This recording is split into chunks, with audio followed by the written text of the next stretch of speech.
حضرت مسیح موعود علیہ السلام کا بھی یہ عقیدہ تھا، اور آپ کی اولاد کا بھی اور جماعت کا بھی یہ عقیدہ ہے کہ حضرت مسیح موعود علیہ السلام کم از کم رسول اللہ صلی اللہ علیہ وسلم کے برابر ضرور ہیں، اور حقیقت یہ ہے کہ بڑھ کر ہیں، نعوذ باللہ من ذالک، کیونکہ کہتے ہیں کہ تیرا تخت سب تختوں سے اوپر بچھایا گیا۔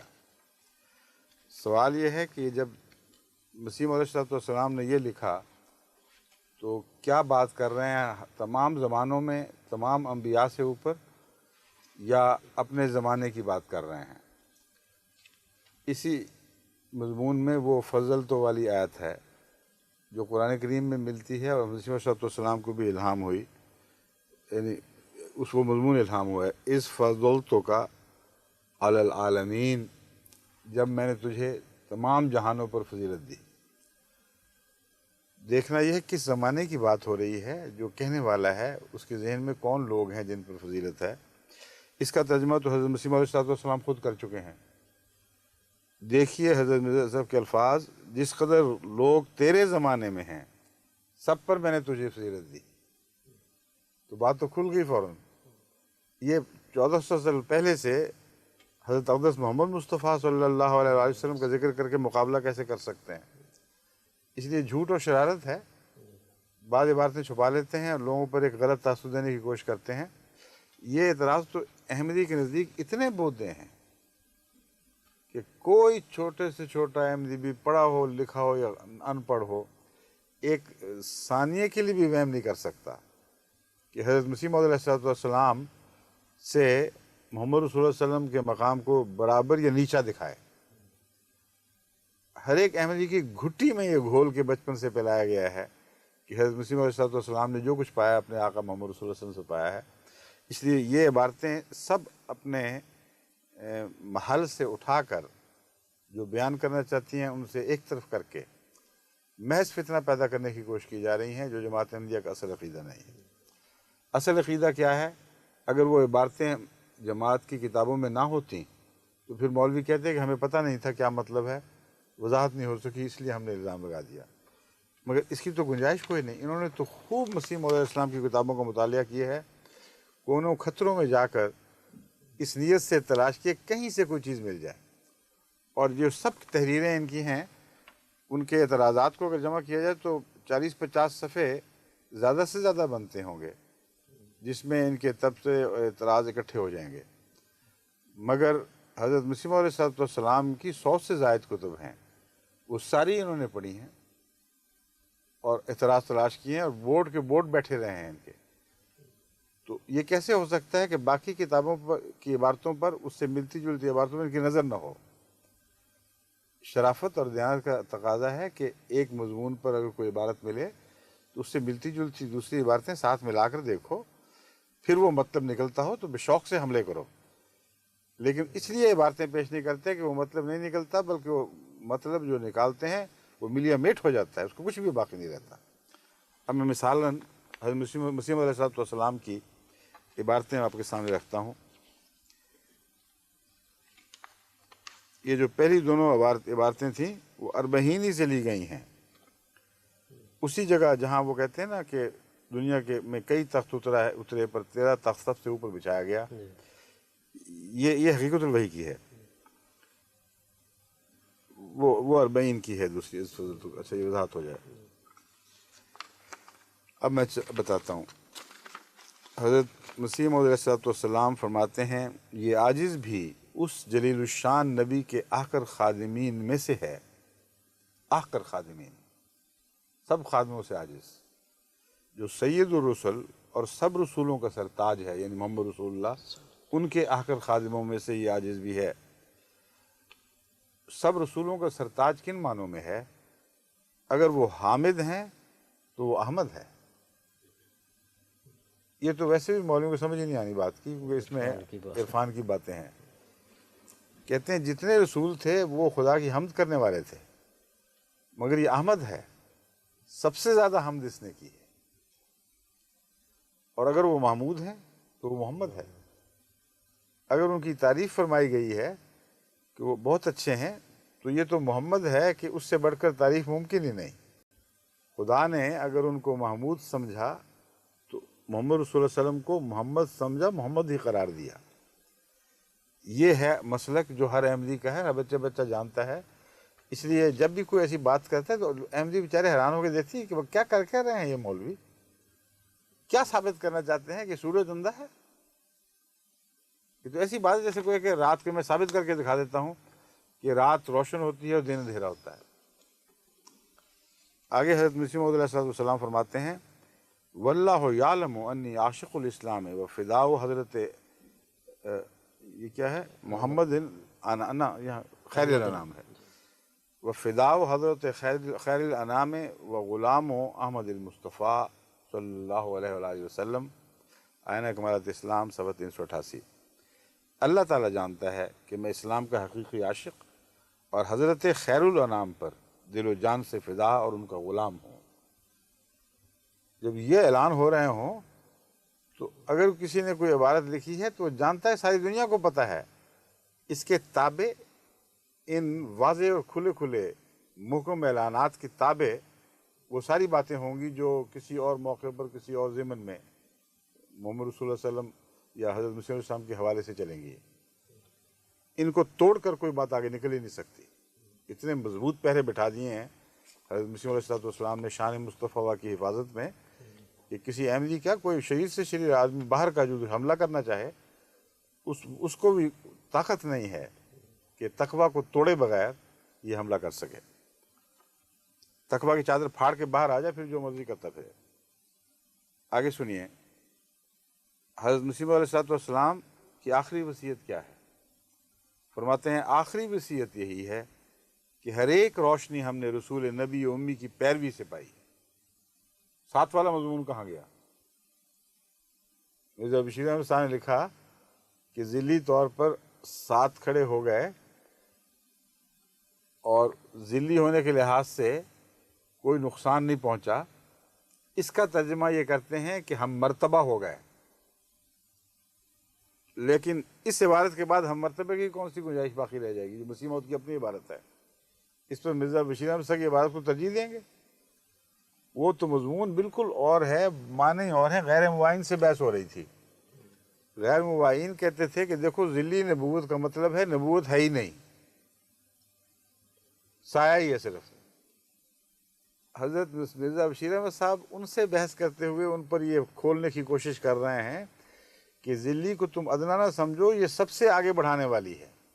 یعنی باقی نبیوں سے محمد رسول اللہ علیہ وسلم کا ذل ہونا ادنا درجے کی بات نہیں بلکہ آگے کرنے والی بات ہے۔ ایک باپ کے ساتھ اس کا بیٹا چلتا ہے، وہ انگلی اس کی پکڑتا ہے، اس کے ساتھ ساتھ چلتا ہے۔ یہ مرتبہ دوسروں کو عطا نہیں ہوا کرتا، اگر ہو تو بڑی عزت ہے۔ تو حضرت مرزا بشیر احمد صاحب نے یہ نقشہ کھینچا ہے غیر احمدیوں اور غیر مبائن سے بحث میں۔ نعوذ باللہ رسول اللہ علیہ وسلم اور حضرت مسیح موعود کے آپس کا مقابلے کا کوئی سوال ہی نہیں ہے۔ وہ یہ کہتے تھے کہ باقی سب نبیوں سے ادنا ہیں، یہ بحث تھی۔ اصل بحث کو بھلا دیتے ہیں، چھوڑ دیتے ہیں، جانتے ہیں کہ کیا بحث ہے۔ کہتے ہیں امت محمدیہ میں پیدا ہونے والا مہدی اور مسیح چونکہ ذلی ہے، سایہ ہے، اس لیے اصل سے کم تر ہے۔ اصل سے نہیں، تمام دوسرے نبیوں سے کم تر ہے، کیونکہ وہ محمد رسول اللہ کا سایہ نہیں ہے، وہ اپنی ذات میں نبی ہیں۔ حضرت مرزا صاحب کہتے ہیں کہ تم لوگوں کو تصور ہی نہیں کہ حضرت اقدس محمد مصطفیٰ صلی اللہ علیہ وآلہ وسلم کا سایہ ہونا کتنا بڑا مرتبہ ہے۔ تم سایہ کہہ کے پیچھے پھینک رہے ہو، لیکن محمد رسول اللہ کا جو سایہ ہے وہ باقی ان سب سے آگے نکل جاتا ہے جو سایہ نہیں ہے، کیونکہ جتنا حسین ہوگا اتنا ہی اس کا عکس حسین ہوگا۔ ایک بہت ہی خوبصورت آدمی کا عکس ایک طرف ہو اور دوسری طرف ایک نسبتاً کم خوبصورت جس میں کوئی داغ بھی ہوں، کچھ ٹیڑے بھینگے نقوش بھی ہوں، اس کا رکھ کے دیکھیں تو کون آگے ہوگا؟ جو دنیا کا سب سے حسین ترین انسان ہے اس کے مقابل پر تو عکس عکس ہی ہے، چاہے اس کے پہلو میں کھڑا کر دو۔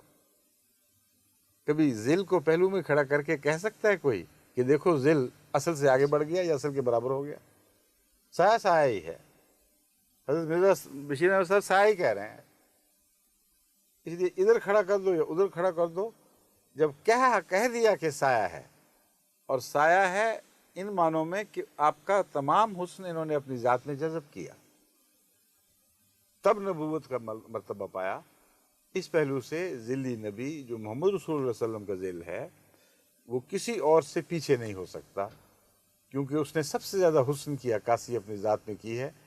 وہ حسن سب حسنوں سے بڑھ کر تھا، اس لیے اس حسن کا عکس اپنی ذات میں پرتو کرنے والا شخص وہ بھی حسین ترین دکھائی دے گا۔ یہ مضمون ہے جس کو بگاڑتے ہیں۔ حضرت مسیح علیہ السلام کیا فرماتے ہیں؟ ساتھ چل کے ان معنوں میں نہیں ہے کہ برابری کے معنوں میں، تو بڑی سخت گستاخی ہے۔ حضرت مرزا بشیر نے کہا کہ کونے خطرے دماغ میں کسی کونے میں بھی یہ وہم نہیں آ سکتا تھا کہ ساتھ چلانے سے مراد یہ ہے کہ محمد صلی اللہ علیہ وسلم کے برابر ہو گئے ہیں۔ جیسے میں نے کہا ذیل کہہ رہے ہیں برابری کا خیال پیدا کرنا ہی ناممکن ہے، مگر مسیح علیہ السلام کی تحریریں بالکل کھلی اور واضح ہیں۔ نبی امی کی پیروی سے پائی ہے، جو شخص پیروی کرے گا وہ بھی پائے گا۔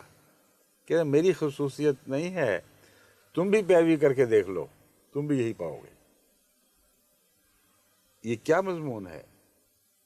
یہ وہی مضمون ہے جو قرآن کریم میں بیان ہوا ہے کہ ان کنتم تحبون اللہ فاتبعونی یحببکم اللہ، کہ محمد رسول اللہ صلی اللہ علیہ وسلم کے ظاہر ہونے کے بعد اب قانون یہ جاری ہوا ہے کہ جو بھی محبت کا دعوے دار ہے، اللہ سے محبت کا دعوے دار ہے، اس کا دعوی محبت قبول نہیں ہوگا جب تک محمد رسول اللہ کے نقش قدم پر چل کر ویسے عشق کے آثار نہ دکھائے جو محمد مصطفیٰ میں اپنے رب کے لیے ظاہر ہوئے۔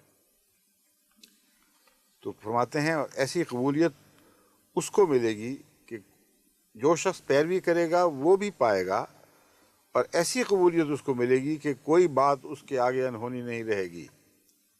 میں نے پیروی کر کے پایا ہے تو تم بھی تو پا سکتے ہو، تم بھی پیروی کر لو اس طرح۔ زندہ خدا جو لوگوں سے پوشیدہ ہے اس کا خدا ہو جائے گا، اس کا خدا ہوگا، یعنی محمد رسول اللہ علیہ وسلم کا خدا اگر ان کی پیروی کرو گے تو تمہارا بھی خدا ہو جائے گا، اور جھوٹے خدا سب اس کی پیروی کے نیچے کچلے اور روندے جائیں گے۔ وہ ہر ایک جگہ مبارک ہوگا اور الہی قوتیں اس کے ساتھ ہوں گی۔ سراج منیر صفحہ 73۔ پھر فرماتے ہیں یہ تمام شرف مجھے صرف جن مرتبوں کی باتیں میں کرتا ہوں یا قیامت تک میرے غلام کرتے رہیں گے، میرے ماننے والے کرتے رہیں گے، یہ تمام شرف مجھے صرف ایک نبی کی پیروی سے ملا ہے جس کے مدارج اور مراتب سے دنیا بے خبر ہے، ان کو پتہ ہی نہیں کہ کتنا عظیم شان نبی ہے، یعنی سیدنا حضرت محمد مصطفیٰ صلی اللہ علیہ وسلم، چشمہ مسیحی صفحہ 23۔ جب ان کے مظومہ خدا سے حضرت محمد مصطفیٰ صلی اللہ علیہ وسلم کے فضائل کا مقابلہ کرتے ہیں تو یہ کہتے ہیں، اپنا مقابلہ کرنے کا کیا سوال؟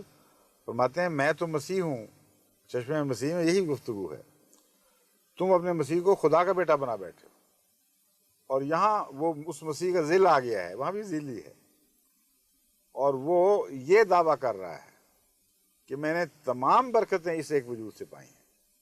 تو خدا نے مسیح کو تمہارے جس کو خدا بنایا ہوا تھا محمد رسول اللہ کی امت میں پیدا کر کے اس کا خادم ہونا ثابت کر دیا۔ یہ مضمون ہے جو مسیح علیہ السلام بیان فرماتے ہیں۔ پھر فرماتے ہیں اس نے محض خدا کے فضل سے نہ اپنے کسی ہنر سے اس نعمت سے کامل حصہ پایا ہے جو مجھ سے پہلے نبیوں اور رسولوں اور خدا کے برگزیدوں کو دی گئی تھی۔ اس نے محض، یہ عبارت اس سے پہلے کچھ چھٹی ہوئی ہے، میرا خیال ہے اپنی طرف خاکسار یا عاجزانہ ذکر کر کے یہ فرمایا ہوگا، اس نے یعنی اس عاجز نے محض خدا کے فضل سے نہ اپنے کسی ہنر سے، ہے نا عبارت؟ اچھا چھوڑو پھر کھڑکھڑ نہ کرو، کچھ نہ کرو۔ اس نے محض خدا کے فضل سے نہ اپنے کسی ہنر سے اس نعمت سے کامل حصہ پایا ہے جو مجھ سے پہلے نبیوں اور رسولوں کو خدا کے برگزیدوں کو دی گئی تھی، اور میرے لیے اس نعمت کا پانا ممکن نہ تھا۔ وہی بات ہو رہی ہے اپنے متعلق، میرے لیے اس نعمت کا پانا ممکن نہ تھا اگر میں اپنے سید و مولا فخر الانبیاء اور خیر الورا حضرت محمد مصطفیٰ صلی اللہ علیہ وسلم کے راہوں کی پیروی نہ کرتا۔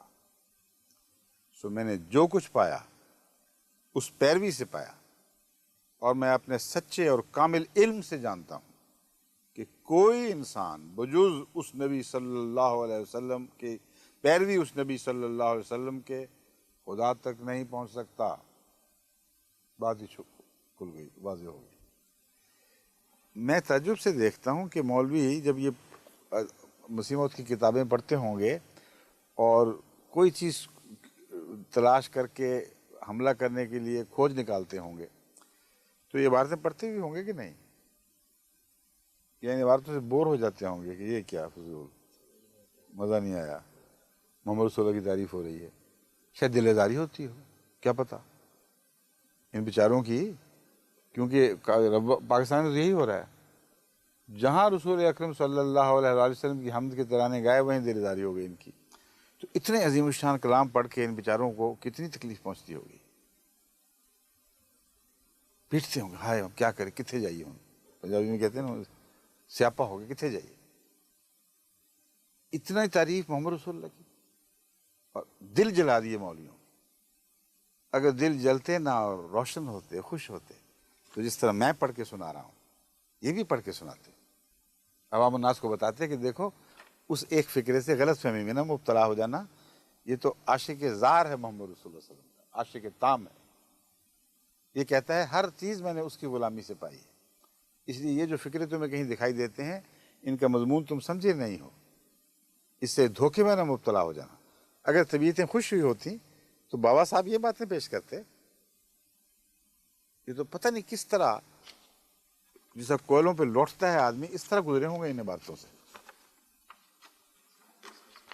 آگے دوسرا اس کی کلمہ فصل کی تائید میں جو کچھ حوالے تھے اور بھی وہ بھی دو۔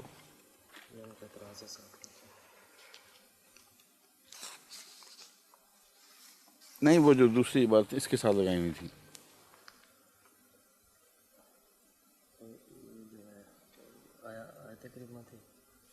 دوسرے علماء کی باتوں کے لحاظ سے اس کے ساتھ بھی تو کچھ لگائے تھے، کچھ باتیں جو میں اکٹھی کروائی ہیں، تو نے وہ فکرہ اسے چھوڑ دیا اور صرف مجھے یہی پکڑا دیا۔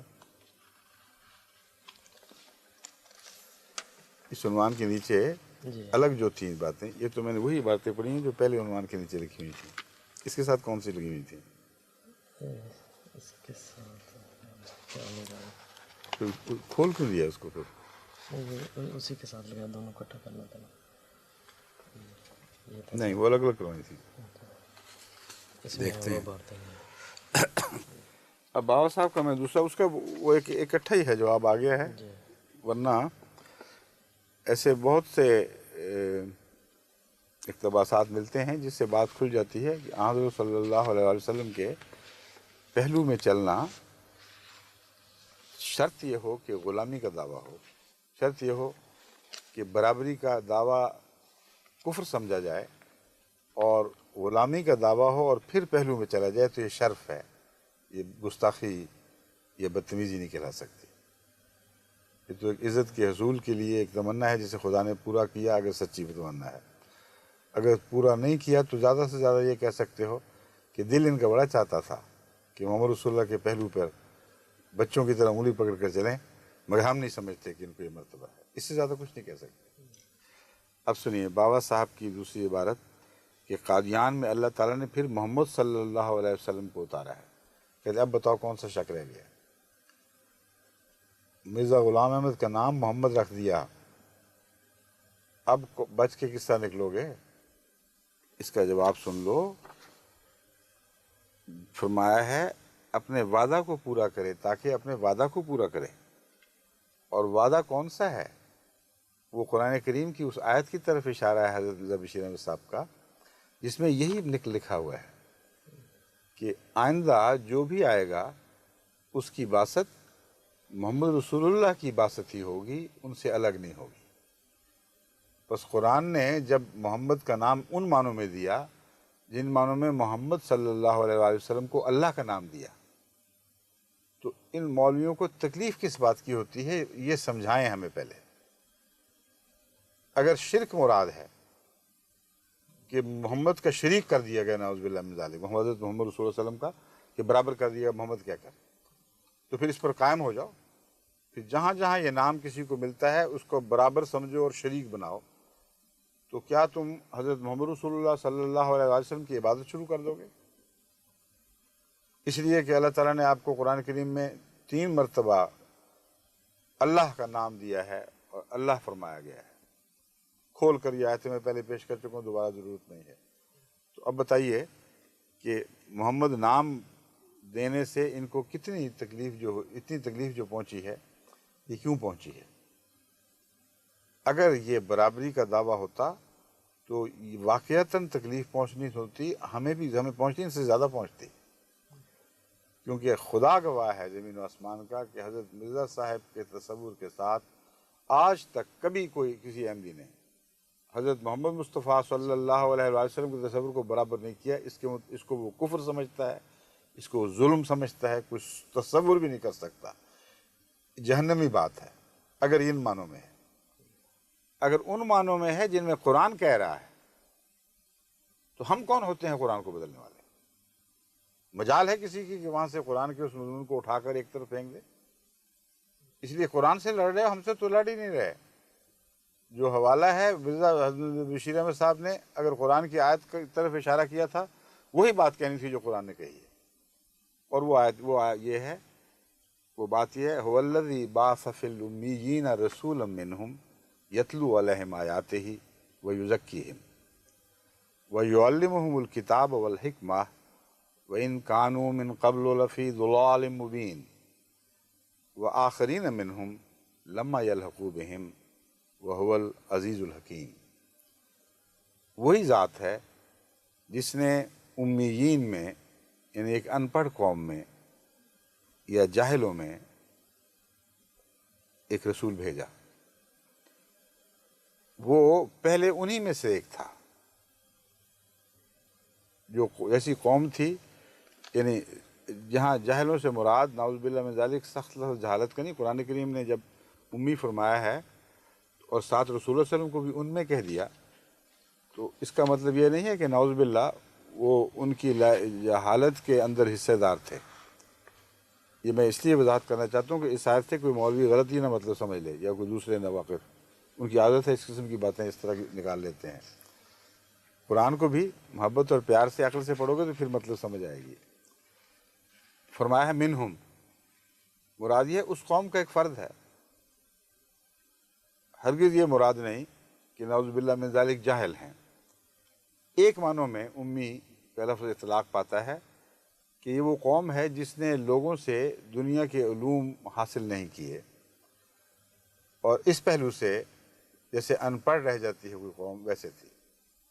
حضرت محمد مصطفیٰ صلی اللہ علیہ وآلہ وسلم نے بھی دنیا کے کوئی علوم کسی سے حاصل نہیں کیے، نہ دین کے علوم کسی اور سے پڑھے سوائے اس کے کہ اللہ نے خود پڑھائے۔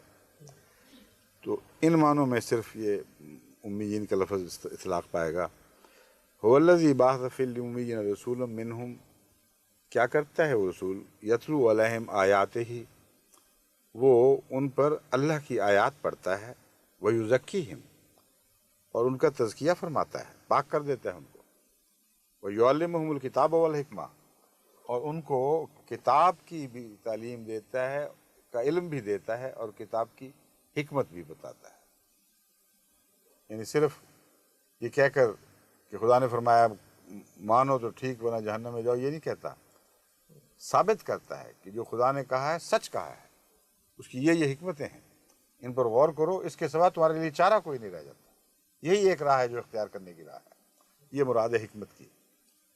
یہ بات ختم ہو گئی، رسول اللہ صلی اللہ علیہ وسلم تشریف لے آئے، الحمدللہ حکمت بھی نازل ہوئی، علم کی تشریحات بھی آپ نے فرما دیں۔ پھر کیا ہوا؟ فرمایا وَإِن كَانُوا مِن قَبْلُ لَفِي ضَلَالٍ مُبِينٍ، ہم جو ضلال کہہ رہے ہیں اس سے پہلے گمراہی میں تھے، وہ پہلے کی باتیں ہیں، اب نہیں رہی۔ جب خدا سے علم پا لیا، وہ جو بظاہر اس قوم سے تھا جو دنیا میں سب سے پیچھے تھی، وہ ساری دنیا کا معلم بن گیا، ساری دنیا کو تعلیم کتاب کرنے لگا اور کتاب کی حکمتیں بتانے لگا۔ تو اس مضمون کی طرف اشارہ ہے کہ کوئی غلطی سے یہ نہ سمجھنا کہ حضرت محمد رسول اللہ پیچھے رہ گئے ہیں باقی دنیا سے علم میں۔ وَإِن كَانُوا مِن قَبْلُ لَفِي ضَلَالٍ مُبِينٍ، تھے کسی زمانے میں، گزر گئی وہ بات، اور یہ کہہ کر یہ بتا دیا کہ چلے کہاں سے تھے اور کہاں پہنچے. یعنی اس قوم میں سے ہونا آپ کی گستاخی، آپ کے لیے کوئی شرم کا موجب نہیں ہے، بلکہ کمال کا یہ موجب ہے کہ وہاں سے سفر کیا اور کہاں تک جا پہنچے. اور معراج کی حقیقت بھی اس کے اندر اس طرح داخل ہو گئی، ان کانوں میں ان کو پرانی باتیں ختم ہوئیں، اب تو علم و حکمت کے سرچشمے جاری ہو گئے ہیں. وآخرین منہم لما یلقوا بہم، کسی اور کا ذکر نہیں چل رہا، محمد رسول اللہ صلی اللہ علیہ وسلم کا ذکر چل رہا ہے، یاد رکھو. اور آخرین منہم، ان کے آخرین میں بھی مبعوث فرمائے گا. کس کو؟ کن لوگوں میں؟ کس کو کا ذکر ہی نہیں، کیونکہ سوائے محمد رسول اللہ کے کسی کا ذکر ہی اور کوئی نہیں چل رہا. پوچھو کس کو فرمائے گا، تو نام تو کوئی اور نہیں لیا. کیسے محمد کے سوا کوئی اور نام رکھا جا سکتا ہے؟ کیونکہ حضرت محمد رسول اللہ کا ذکر خیر چل رہا ہے، جن کی طرف بھیجا ان کا ذکر فرما دیا. وہ آخرین منہم، وہ ان میں سے آخرین ہوں گے کچھ. یعنی جس طرح یہ جاہل تھے، ایک دفعہ پھر دنیا جاہل ہو جائے گی، یعنی علوم دینیہ سے بے بہرا ہوگی، ان کی حقیقتوں سے ناشنا ہوگی. محمد رسول اللہ پھر ان میں ظہور فرمائیں گے، مبعوث ہوں گے. لما یلحقوا بہم، حالانکہ وہ ملے نہیں ہیں اب تک، وہ دور کی باتیں ہیں. وَهُوَ العزیز الحکیم، اور اللہ تعالیٰ غالب اور بزرگی والا ہے، جو چاہتا ہے کر کے دکھاتا ہے. اس کے اندر بزرگی پائی جاتی ہے. عزیز کا مطلب ہے عزت والا، اور عزیز کا مطلب ہے غالب. تو اس کا حقیقی ترجمہ ہے بزرگی والا غالب ہے، وہ غالب بزرگی والا ہے. الحکیم، اور بہت حکمتوں والا ہے. یہ تھی وہ آیت جس کی طرف حضرت مرزا صاحب نے اشارہ کیا تھا، میاں بشیر احمد صاحب رضی اللہ تعالیٰ عنہ، کہ اس آیت میں دیکھ لو، وہاں نام محمد ملتا ہے، مگر کن معنوں میں ملتا ہے، یہ سوال ہے. ایک ایسے غلام کے معنوں میں جس نے اپنا سب کچھ کھو دیا ہو اور آقا کا نام اسے عطا ہوا ہو، یا ایک ایسے شخص کی صورت میں جو محمد کا برابر ہو کر، اس کا شریک بن کر، بعد میں از خود اپنی عظمتوں کے ساتھ پیدا ہوا ہو. اگر یہ دوسرا خیال ہے تو اس آیت پر بہتان ہے. کوئی شریف النفس مسلمان اس آیت کی طرف یہ دوسرا ترجمہ مبعوث ہی نہیں کرتا، نہ کر سکتا ہے. تو جب اس کا اشارہ کر دیا تو پھر تم اس کی طرف وہ ترجمہ منسوب کرنے کا حق کیسے رکھتے ہو؟ کسی مولوی سے، کسی مفسر سے اس کا ترجمہ کروا کے تو دیکھو. کوئی یہ کہنے کی جرت ہی نہیں کر سکتا کہ یہاں خدا تعالیٰ نے نعوذ باللہ رسول اللہ صلی اللہ علیہ وسلم کا مقام گرا دیا ہے، یہ کہہ کر کہ آپ آخرین میں نازل ہوں گے. کیونکہ سب جانتے ہیں کہ جس میں عنصری کے ساتھ بنفس نفیس، تو آپ آخرین میں نازل نہیں ہوں گے، آخرین میں مبعوث نہیں ہوں گے، وہ تو ہو چکے. اس لیے یہ کہنا، اس آیت کا یہ ترجمہ کر لینا کہ خدا تعالیٰ نے نعوذ باللہ حضرت محمد رسول اللہ کا نام آنے والے کو دے کر، جو آخرین کی طرف آئے گا، اپنے رسول کا مقام گرا دیا اور آنے والے کو اس کا شریک برابر کر دیا.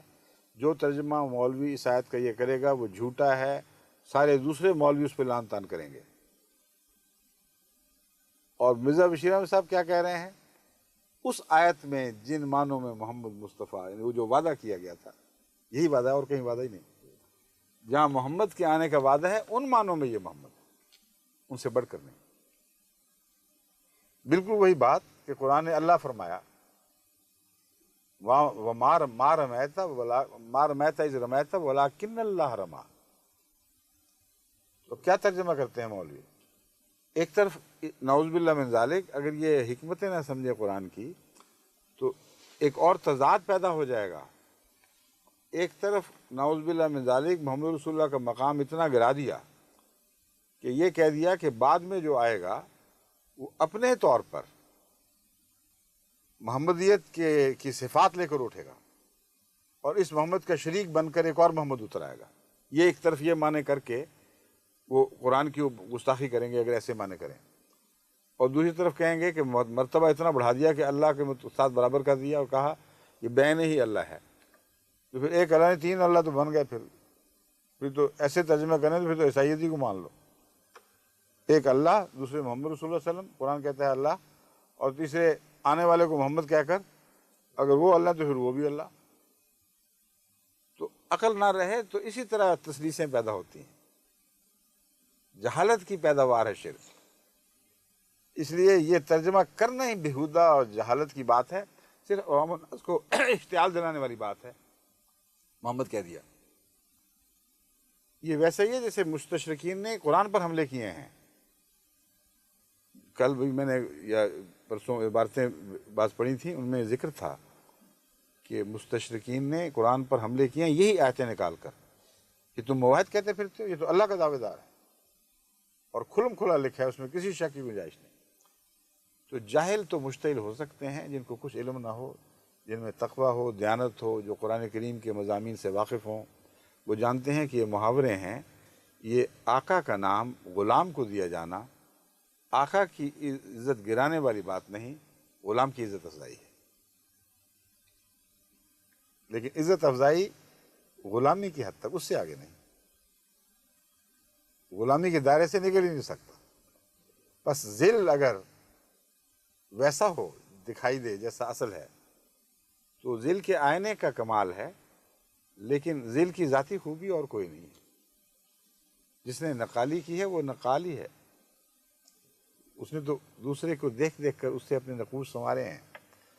بس اس لیے اصل ہی رہتا ہے، جس کو ہماری ساری عبارتوں میں حضرت محمد رسول اللہ کو اصل قرار دیا گیا ہے، حضرت مرزا غلام احمد صاحب کو ذل، اور آپ کا عکس، اور آپ کا تابع، اور آپ کا غلام، اور حضرت مسیح موعود علیہ السلام کو اپنی عبارتوں میں ملتا ہے، میں آپ کا آخر ادنا چاکر ہوں، ادنا غلام ہوں۔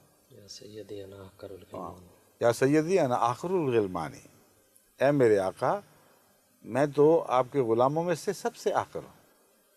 یہ جس نے باتیں کہی ہوں، کھول کھول کر ساری کتابیں بھری ہوں، اس پر اس طرح کے الزام لگانا یہ تو صریحاً ظلم ہے۔ اب سنیے اس آیت کے متعلق ایک اور سوال۔ لاہور سے ہماری ایک عزیزہ ہیں، انہوں نے مجھے چند دن ہوئے خط لکھا تھا، مجھے کل پرسوں ملا ہے وہ۔ اس میں لکھا ہے کہ یہاں ایک نوجوان ہیں جو بہت ہی ذہین ہے اللہ کے فضل سے، اور یہاں بیٹھے وہ بیرونی یونیورسٹیوں کے ساتھ منسلک ہونے والے امتحان دیتے ہیں۔ بعض امتحان ہوتے ہیں جو مثلا کیمبرج کے، وہ لاہور میں بھی لیے جا رہے ہوتے ہیں، اور ساری دنیا میں اول آتے ہیں۔ ایسے ذہین نوجوان ہیں، اور جماعت احمدیہ کی بھی تحقیق کر رہے ہیں، اور ان کو بالکل صاف سچائی نظر آ رہی ہے۔ وہ اپنی والدہ سے بھی باتیں کرتے ہیں، کہتے ہیں دیکھو یہ تو ٹھیک ٹھاک صاف باتیں ہیں، کیوں ہم ان سے دور ہیں پھر؟ تو انہوں نے اس آیت کے ذکر پر، شاید انہوں نے پڑھی ہو ان کے سامنے، ایک سوال اٹھایا۔ وہ کہتے ہیں کہ اس آیت میں جو یہ فرمایا گیا ہے، آپ کہتی ہیں، یعنی وہ بچی لکھ رہی ہیں مجھے کہ انہوں نے مجھ سے پوچھا کہ آنٹی آپ یہ کہتی ہیں کہ یہاں مراد حضرت صلی اللہ علیہ وآلہ وسلم کی بعثت ثانیہ ہے، آخرین منہم لما یلق بہم، اور اس بعثت ثانیہ کو آپ امام مہدی قرار دے رہی ہیں۔ اس بچی نے اس طرح نہیں پیش کیا کہ گویا نعوذ باللہ عوام الناس جس طرح سمجھتے ہیں کہ محمد رسول اللہ صلی اللہ علیہ وسلم خود اتریں گے، بڑی عقل سے بات کی، سمجھ سے بات کی کہ اس آیت میں دراصل امام مہدی کے آنے کا ذکر ہے، اور امام مہدی کا چونکہ وہ کلیتاً ہدایت یافتہ ہوگا، مہدی کے اندر ہی ذلیت پائی جاتی ہے۔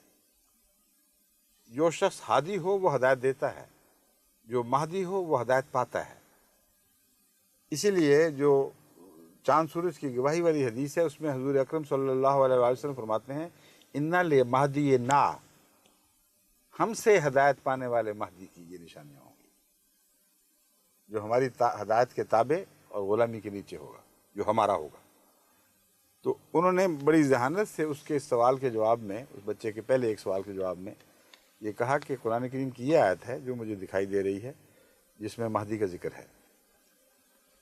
تو انہوں نے اس پر تعجب کیا، انہوں نے کہا کہ اس بات کی کچھ وضاحت ہو کہ وہ کون لوگ کس طرح ذکر ہوا آخرین منہم لما یلقوا بہم سے، تو کہتے ہیں ہم تو یہی سمجھتے ہیں اور ہمیں یہی سمجھایا جاتا ہے کہ مراد یہ ہے کہ حضرت محمد رسول اللہ ہی اولین کی طرف بھی مبعوث ہیں اور آخرین کی طرف بھی مبعوث ہیں، یعنی کوئی نیا نازل نہیں ہوگا۔ یہ تھا سوال اس بچے کا بالآخر۔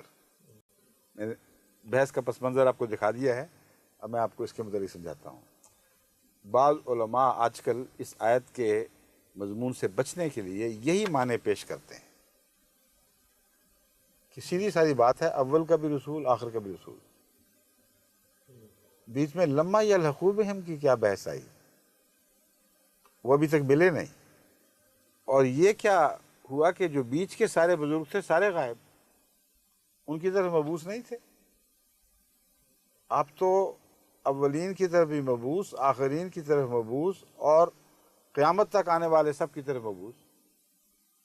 تو آخرین کی جو بحث یہاں اٹھائی گئی ہے، اس کا یہ مطلب ہرگز نہیں ہے کہ یہی وہ رسول ہے جو اول کی طرف کے رسول ہے اور آخر کی طرف رسول ہے۔ آپ تو تمام جہانوں کے رسول ہیں۔ دوبارہ اس آیت کو پڑھیں، وہ مضمون اس سے نہیں نکلتا۔ میں اس کی تائید میں اب ایک اور بات کروں گا ابھی ٹھہر کے۔ هو الذی بعث فی الامیین رسولا منہم یتلو علیہم آیاتہ، وہی ہے جس نے امیین کی طرف رسول بھجوایا جو اس کے آیات ان پر تلاوت کرتا ہے اور ان کو پاک فرماتا ہے اور علم کتاب دیتا ہے اور حکمت کتاب دیتا ہے۔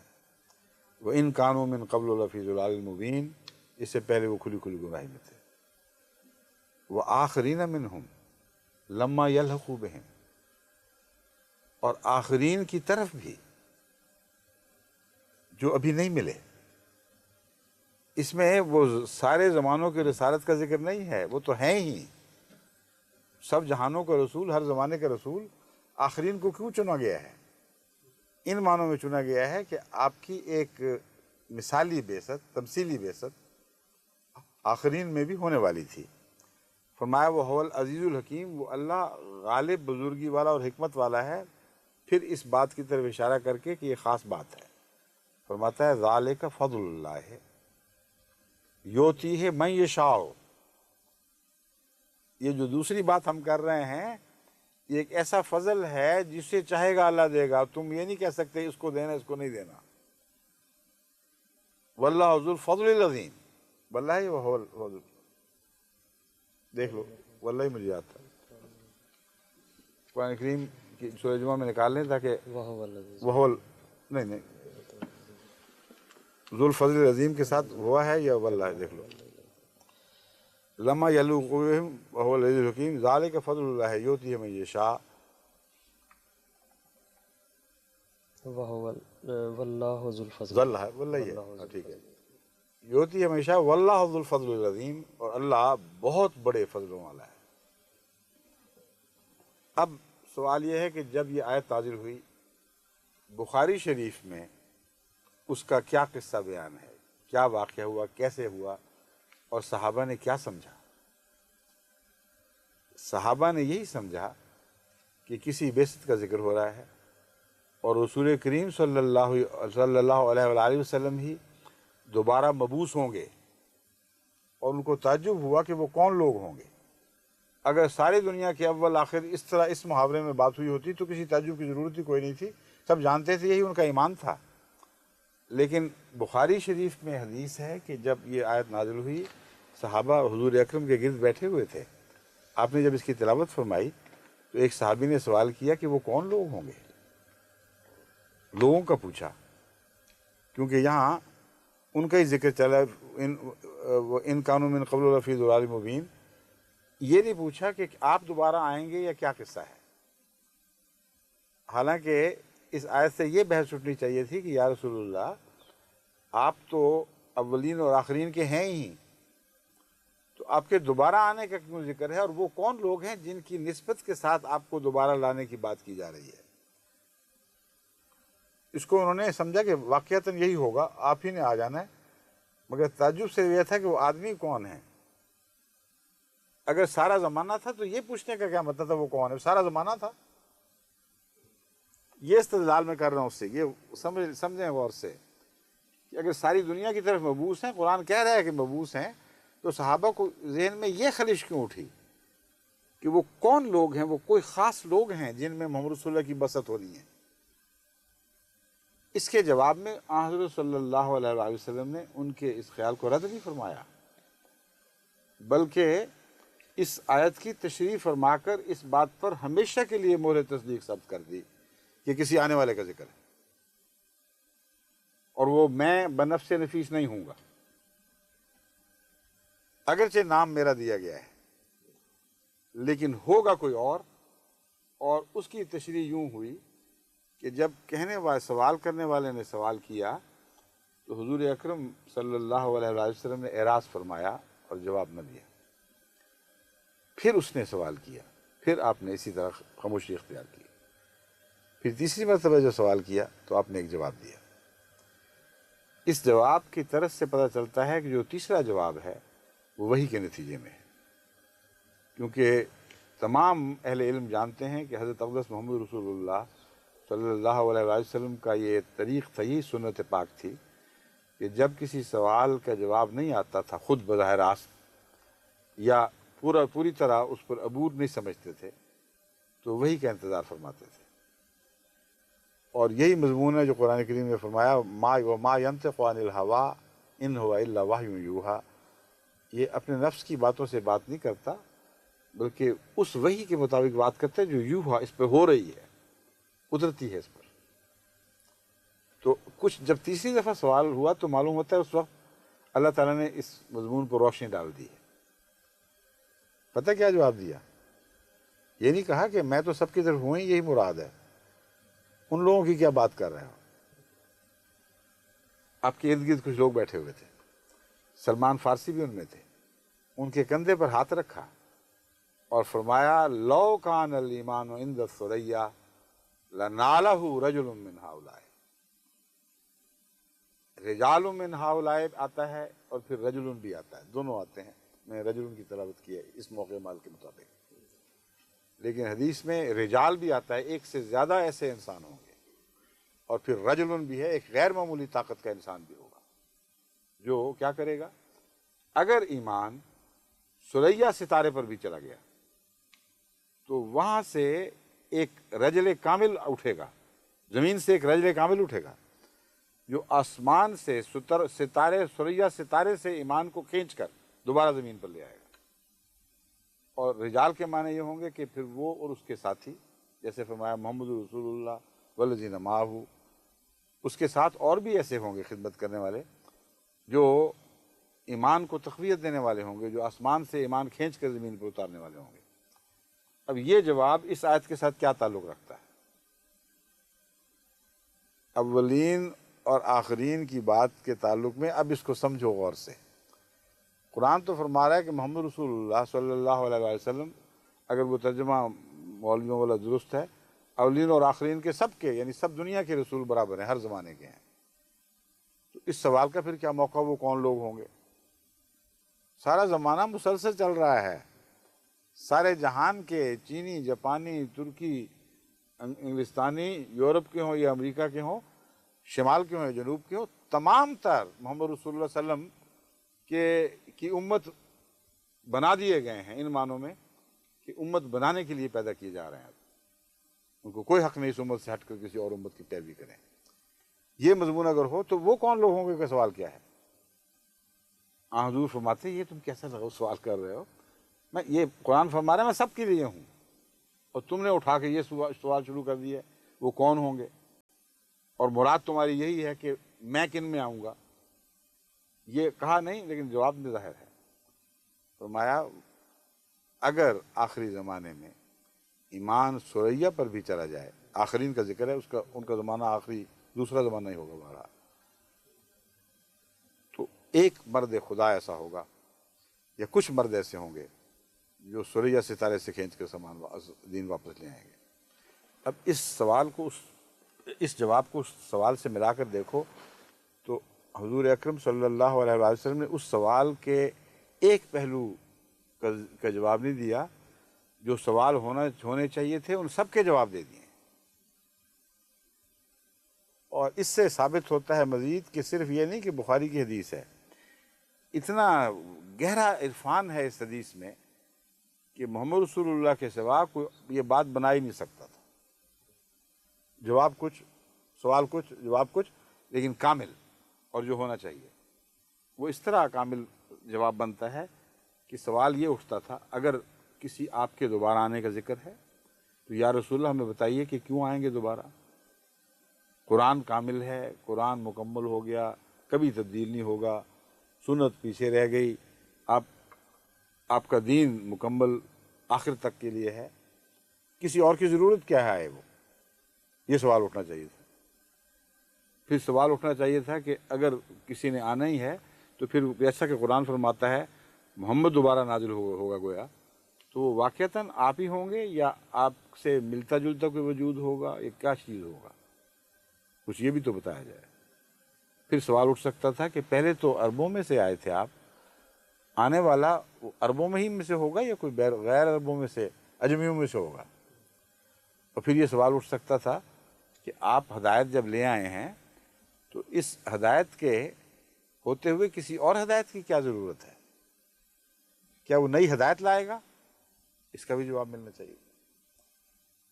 ہاں، حضرت صلی اللہ علیہ وآلہ وسلم کے جواب میں دیکھ لیجئے سارے جواب موجود ہیں۔ ہاں، اور کتنی دور بعد آئے گا؟ وہ عنقریب آ کر ملنے والے ہیں ہم سے یا بہت دور کے لوگ ہیں جن کی بات ہو رہی ہے؟ اب سنیے جواب، سارے جواب ہیں۔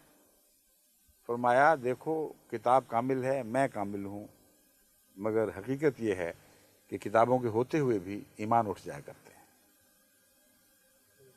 جیسا کہ قرآن آپ کی حدیث سے ثابت ہے، دوسری حدیث سے، سیاتی علی الناس زمان لا یبقى من الاسلام الا اسمہ ولا یبقى من القرآن الا رسمہ۔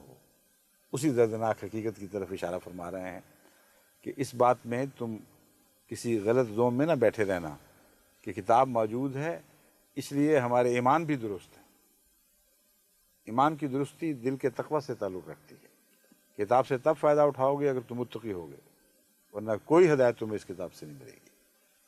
یہ مضمون فرماتے ہیں افسوس ایک ایسا زمانہ آنے والا ہے جب کہ اسلام محض نام کا رہ جائے گا اور قرآن لکھنے کے لیے رہ جائے گا۔ یہاں یہ نہیں فرمایا پڑھنے کے لیے رہ جائے گا، یہ بھی کہہ سکتے تھے، یعنی گویا ان کا پڑھنا نہ پڑھنے کے برابر ہے۔ ان کی تلاوت گویا کہ کوئی حیثیت نہیں رکھتی، ان کو سمجھ کچھ نہیں آتی، اور ان کے دلوں میں نہیں ڈوبتی، ان کے اعمال میں پاک تبدیلیاں نہیں پیدا کرتی۔ یہ مضمون ہے، تو اسی کی طرف اشارہ ہے۔ تو جب جس کو اسلام نام کا ہو، جس کا قرآن صرف تحریر کے لیے رہ جائے، اس کو نور خدا اور ایمان کہاں سے نصیب ہوگا؟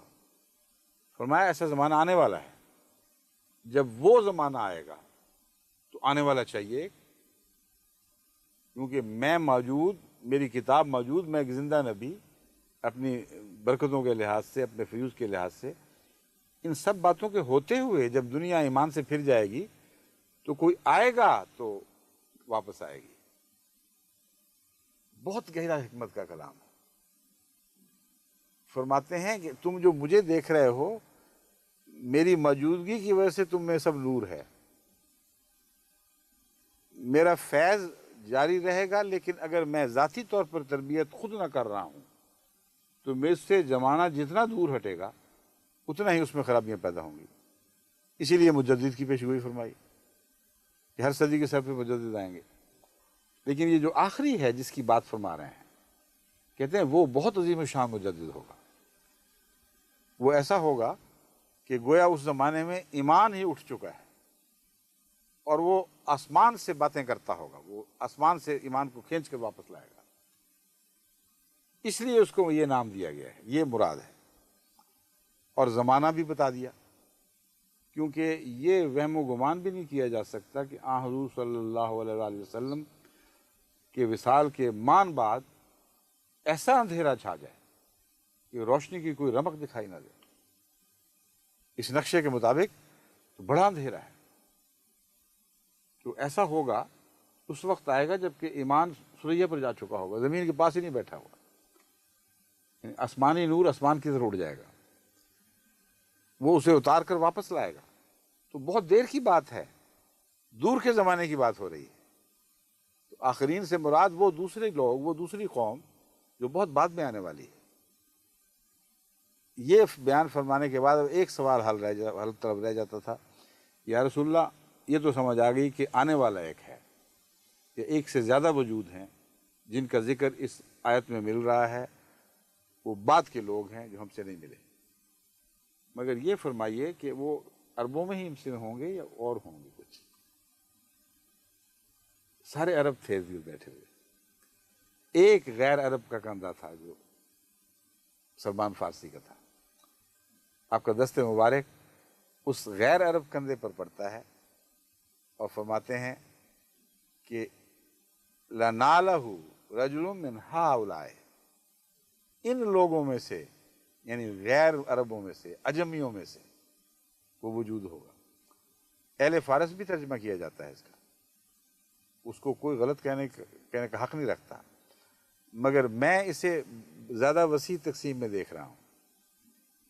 ایک طرف عرب ہیں جن کو خدا نے ساری دنیا کی سب سے بڑی نعمت عطا کر دی، سارے زمانوں کی، اور سب سے بڑا فضل عطا فرما دیا۔ اب باقی دنیا کو خدا ہمیشہ محروم ہی رکھے گا اب، یا غلام باہر سے پیدا کر دے گا؟ اگر اسے صرف اہل فارس کی طرف منسوب کرو، ان کی طرف منسوب کرنے کی وجوہات موجود ہیں، مگر بعض دفعہ ایک تفسیر کے علاوہ اور بھی تفسیریں ہوتی ہیں۔ میرے نزدیک اس اہل فارس میں سے پیدا کرنے کی وجہ یہ نہیں ہے کہ صرف فارس کی کوئی عزت ہے یا ایران کی عزت ہے، اس کا ایک وسیع تر مفہوم یہ ہے کہ اہل فارس میں پیدا کر کے میں نے عجم کا شکوہ بھی دور کر دیا، کہ وہ خدا جو دوبارہ انعام کرنے والا ہے وہ صرف عرب کے ساتھ محدود نہیں رکھے گا۔ اور اس مضمون کی تائید قرآن کریم کی اس آیت کا آخری ٹکڑا کرتا ہے، ذالک فضل اللہ یؤتیہ من یشاء واللہ ذو الفضل العظیم، یہ اللہ کا فضل ہے، جسے چاہتا ہے دیتا ہے، جسے چاہے گا دے گا، کوئی نہیں جو اس کے ہاتھ روک سکے۔ تو عجم کی پیشگوئی اگر نہ ہوتی تو سلمان فارسی کے سوا کوئی عرب کندھا وہاں موجود نہیں تھا، سارے وہی تھے۔ اتنی واضح پیشگوئی ہے۔ اب رہا سوال کہ اسے امام مہدی کیوں نہ فرمایا؟ محمد اور مہدی میں صرف یہ فرق ہے کہ ایک آقا اور دوسرا کامل غلام، ایک استاد اور دوسرا کامل شاگرد، ایک وہ جس نے خدا سے فیض پایا اور ایک وہ جس نے محمد رسول اللہ سے سب کچھ سیکھا جو خدا کا دیا ہوا تھا۔ تو ان معنوں میں مہدی کے سوا کوئی اور ترجمہ اس کا ہو ہی نہیں سکتا، اس لیے اس بچی نے جو ترجمہ کیا بالکل درست کیا ہے۔ وجہ یہ ہے کہ حدیثوں میں تو امام مہدی کا ذکر ملتا ہے اور مسیح کا ذکر ملتا ہے، اگر یہ ذکر ان دو کے علاوہ ہے تو تیسرا کون ہے؟ پھر ہو ہی نہیں سکتا، عقلاً ناممکن ہے۔ صرف یہی اعتراض حل نہیں ہوتا، ایک اور بھی حل ہو جاتا ہے، کیونکہ حدیث لوگ پوچھتے ہیں کہ قرآن میں کہاں ذکر ہے مہدی کا؟ اس ذہین بچے کو شاید یہ بھی خیال آئے، یا اسی لیے پوچھا بھی ہوگا تمہیں، قرآن میں کہاں ذکر ہے؟ تو قرآن میں ذکر ہے اور یہاں ہے، اور اگر یہاں نہیں ہے تو پھر ایک اور شخص کا ذکر ہے۔ دو نام تو ابھی ہضم نہیں ہو رہے تم لوگوں کو، وہ تو ایک فتنہ بنا ہوا ہے، ایک تیسرا بھی لا کھڑا کرو گے ساتھ، پھر بتاؤ کون ہے، کہاں ہے، اس کی علامتیں کہاں ہیں۔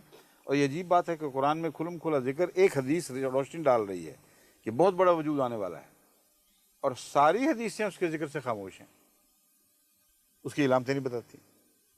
اس لیے دراصل حضرت امام مہدی کی جو پیشگوئی ہے اس کا اسی آیت کریمہ سے تعلق ہے، اسی کی آیت کے اندر اس کی بنیادیں ہیں، اور اللہ تعالیٰ کے فضل کے ساتھ آپ دیکھیں گے کہ اسی انشاءاللہ تعالیٰ آہستہ آہستہ دنیا پہ کھلتا چلا جائے گا۔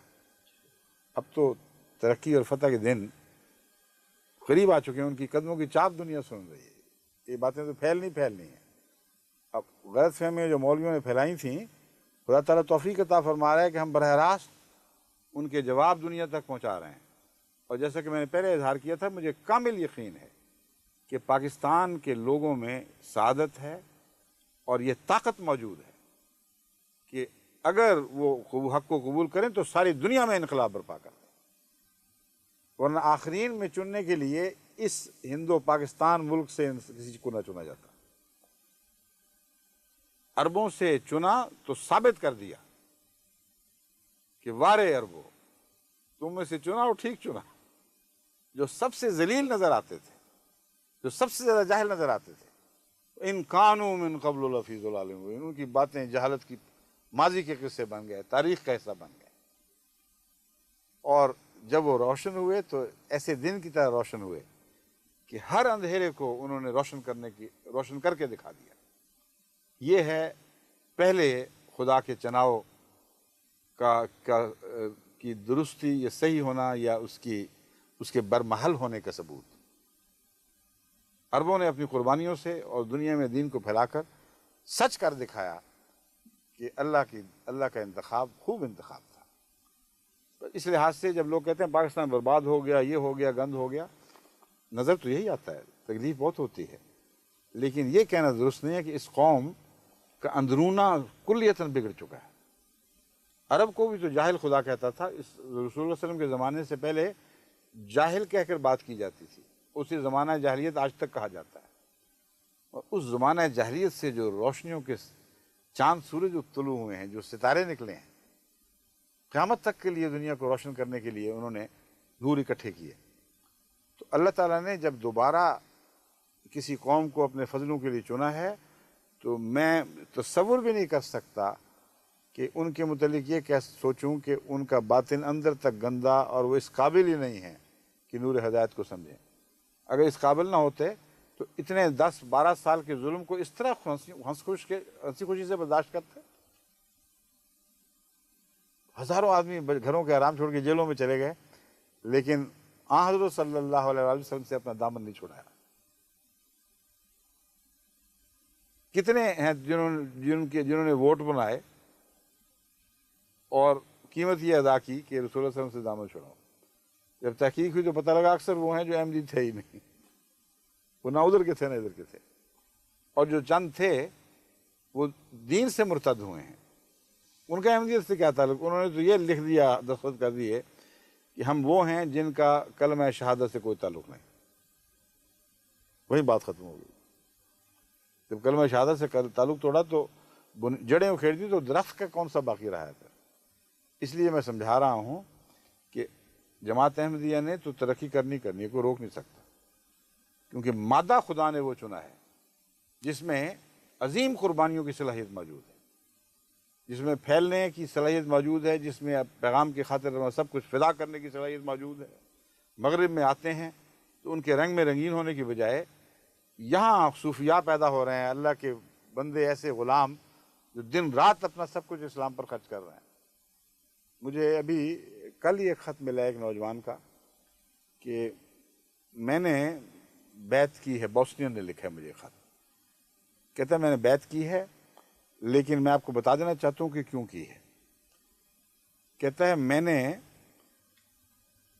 احمدی دیکھے اور غیر احمدی بھی دیکھے، یورپین بھی دیکھے اور دوسری قوموں کے لوگ بھی دیکھے، مگر مجھے احمدی سب سے جدا دکھائی دی ہے، اور میں حیران رہ گیا کہ دنیا کے پردے پر ایسی مخلوق بھی ہے جو دن رات بھلائیوں کی باتوں میں مصروف اور خدمت دین میں مصروف، خدمت خلق میں مصروف، ان کا شغل ہی اور کوئی نہیں، اور جہاں میں جاتا ہوں جس مجلس میں بیٹھتا ہوں یہی باتیں ہو رہی ہیں، کوئی غریبوں کی مدد کی باتیں کر رہا ہے، کوئی دین پھیلانے کی باتیں کر رہا ہے، اور ایک جماعت ہے جو اس کام میں ڈوبی پڑی ہے۔ وہ کہتے ہیں مجھے نہیں پتا مولوی کا اسلام کا کیا تصور، وہ لکھتے ہیں کہ میرا تصور وہی ہے جو تم ہو، بس مجھے کسی دلیل کی ضرورت نہیں ہے، میں نے احمدیوں کو زندہ اسلام کے طور پر دیکھ لیا ہے۔ اور یہ اکثر جن کی باتیں کریں وہ پاکستانی ہیں، جو نام لکھے ہیں وہ سارے پاکستانی تھے، پہلے پاکستانی پھر جرمن ہو گئے یا انگلستانی ہو گئے، ان سب کو ذکر کر کے وہ بتاتا ہے۔ کچھ انگلستان کے نوجوان ہیں، کچھ جرمنی سے جانے والے ہوں گے۔ تو اب میں یہ بتاتا ہوں کہ اس جس کو تم مذہب کہتے ہو اور ہم جماعت مسلمہ احمدیہ کہتے ہیں، اس جماعت نے تو اب بڑھنا ہے اور بڑھنا ہے اور آگے بڑھنا ہے، کیونکہ محمد مصطفیٰ صلی اللہ علیہ وسلم کے اخلاق سے نور یافتہ ہے، آپ کی سنت سے نور یافتہ ہے۔ اور اس آقا کی غلام ہے جو محمد رسول اللہ علیہ وسلم کا کامل غلام تھا، اور بحیثیت غلام اس نے وہ نام محمد کا پایا ہے، ہمسری کے طور پر نہیں، برابری کے طور پر نہیں۔ اگر اب بھی تم باز نہیں آؤ گے تو خدا کی پکڑ کے نیچے ہو، پھر اللہ تم سے معاملہ کرے گا۔ السلام علیکم و رحمۃ اللہ۔